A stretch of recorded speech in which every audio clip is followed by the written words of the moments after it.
Another Mariners game and another draw. Perth Glory 1, Central Coast Mariners 1. It's the story that we've seen so many times throughout this season. It's now 9 draws for the Central Coast Mariners, and bitterly disappointing once again, especially coming up against the Perth Glory side, who we know have been struggling this season. This was set up as the must-win game, really, for the Mariners, especially after recent weeks, so many draws. But the last 2 games for the Mariners, dropping points from a winning position. Even last week at home to Newcastle Jets in the derby, up 2-0, and we dropped it to draw 2-2. So these draws are seriously hurting us. 9 draws so far this season, and it's just getting really painful thinking about how different this season could have looked if we maybe created better chances, took some of these opportunities that we are starting to create now, and wins some more of these games. We are still in the conversation for finals, but it's seriously looking a little bit worrying as this season wears on. Look, overall from this game, I mean, we'd love to hear from your guys and your take on this match. Perth Glory 1, Mariners 1. It feels like the draw is probably a fair reflection of the result, looking at it from a neutral point of view. Perth Glory managed to rack up 16 shots, just 4 of those on target. Mariners 10 shots, 6 on target. 57% possession for Mariners there, so a little bit more of the ball. And look, I was happy with the lineup the Mariners deployed in this game as well. It was the same 11 that we did see against Jets, which wasn't too surprising. Obviously, the big sort of positive for the Mariners was the inclusion of DiPizio and Moragas, who were returning from injury, especially DiPizio. I mean, his first A-League appearance of the season. This is a guy who was obviously played a huge role in the grand final last season, scoring that second goal in the grand final. And there was so much hype around him heading into this season, and he was someone I was really excited about seeing his development this campaign, because we saw glimpses of it last season, and especially with the departure of Josh Nisbet, I got the sense that DiPizio was going to play sort of, that role, that's that exciting number 10 role. And look, I'm sure as he gets back to full fitness, he'll certainly have an influence on this team. I liked the bold move from Jackson to make that triple change at halftime. Moragas, DiPizio, and Qual coming on, just to provide something different. Jackson said it, post game, that the performances from those guys who came off, Thea Harris, Edmondson, and Faisal, those guys weren't necessarily performing poorly. They just needed something different going forwards. And look, there were moments for the Mariners going forward where we did look good. I thought the start of the second half was very positive, and we looked a lot better in the second half overall compared to the first half for me. And hey, names, I mean, great to see the 16-year-old get on the score sheet once again. Shocking moment from Ollie Sale, who is just another blunder for him at Perth Glory. He's having a bit of a tough time over there in Perth at the moment. And great to see Hay Names on the score sheet once again. Huge moment for him.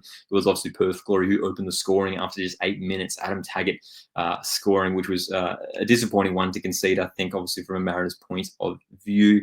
But obviously when Taggart gets an opportunity, he usually takes those opportunities.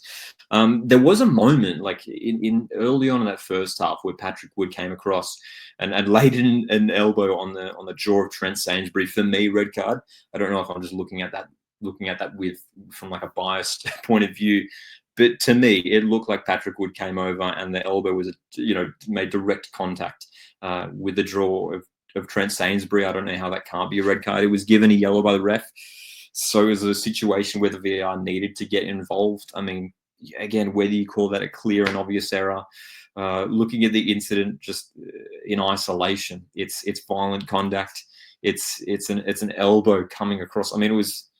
Look, I'm sure Patrick Wood is a great guy, but it looked really intentional the way he came across, leading with the elbow straight up into the. It wasn't like he was necessarily jumping right up high for the ball. It was just sort of just came across with the elbow. It seemed unnecessary, and in my eyes, should have been a red card and would have changed the game. And the result maybe could have been different from there, but the yellow card was the decision in the end. And look, it was a crazy sort of final 5 minutes. Both teams going for it. Glory had some cracking opportunities. If I was a Glory fan, I think Glory fans might be more frustrated with the draw. I actually thought Glory had some clear-cut opportunities to score in the end. Perech Cullen making a couple of great saves, Caltac with a couple of good interventions as well. I thought Sainsbury was class again at the back. So look, overall defensively, solid structure, was good there. A couple of times being opened up in midfield, but overall was pretty good from a defensive point of view. But again, maybe just missing sort of things in attack, not quite getting things clicking quite yet. And look, it has been sort of chopping and changing in terms of who we're deploying in those forward positions. Again, Faisal on the left, I think, he showed some bright sparks in this game. But with DiPizio coming back and even Moragas, he played over on that left wing, it's going to be a real sort of tricky time for Mark Jackson. Well, not a tricky time. It's good for him to have so many options to choose from for his attacking players. Does DiPizio come into sort of that attacking midfield role, sort of alongside the striker? Does Docker shift out wide as he did tonight as well? Thea Harris, Faisal, Moragas, where do these guys fit into the team as well? There's a lot of sort of chopping and changing that can happen. For me, I'd love to see DiPizio, if he's fully fit, involved. I think we have to have Docker involved. He's our best attacker going forward. The Faisal, maybe his role is as an impact player coming off the bench. We see the pace and the trickery that he brings. That might be really well utilized in the final half an hour of a game when opposition defenses are tiring. So look, again, some positives from this game, but they're just feeling frustrated overall. That's the immediate sort of emotion following this match. Frustration that this hasn't turned into a win. And again, we glance at the ladder. It's ninth place at the moment for the Mariners. I mean, the thing that doesn't look great is the fact that we've played 17 games now, so a couple matches off, some of those teams ahead of us.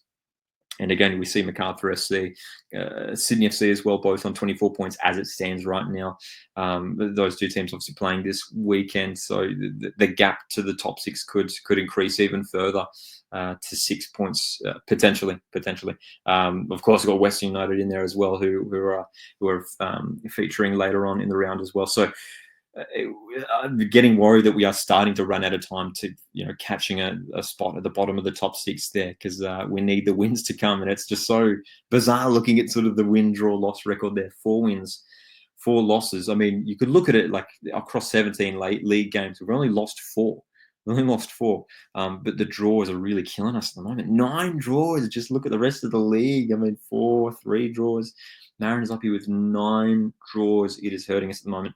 We need the wins, and hopefully we do find it next time out. Obviously, 2 games coming up for the Mariners in the Asian Champions League Elite, and then home games to Wanderers and Western United. Drop your thoughts on this game in the comment section down below. Stay subscribed for more Mariners and A-League content here at Coastal Football. My name's Lockie. I'll see you in the next one.